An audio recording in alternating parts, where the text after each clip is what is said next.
భద్రాచలంలో ఆదివాసీల ధర్మయుద్ధం విజయవంతం. లంబాడాలను ఎస్టీ జాబితా నుండి తొలగించాలని ఏకస్వరం.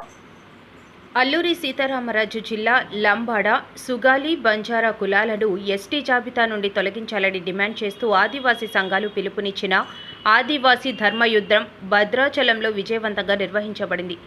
ఆంధ్రప్రదేశ్, తెలంగాణ రాష్ట్రాల నలుమూలల నుండి వేలాది మంది ఆదివాసీలు తరలివచ్చి ఈ సభలో పాల్గొన్నారు.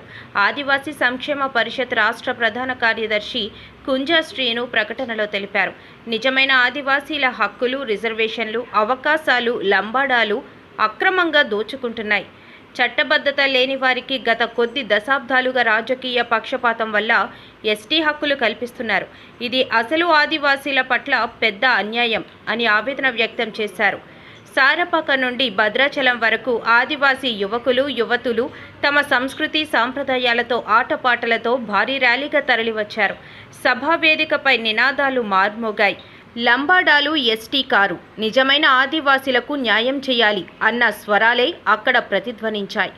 కుంజ శ్రీను మరింత తీవ్రంగా మాట్లాడుతూ, లంబాడీలు నాన్ ట్రైబల్స్ ఇప్పుడున్నత కులాల కంటే అన్ని రంగాల్లో ముందున్నారు.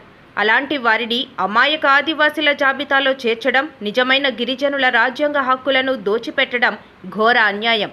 ప్రభుత్వం వెంటనే లంబాడాలు ఎస్టీ కాదని ప్రకటించకపోతే ఈ ఉద్యమం రాష్ట్ర రాజధానుల నుండి జాతీయ రాజధాని వరకు మరింత ఉధృతమవుతుంది అని హెచ్చరించారు.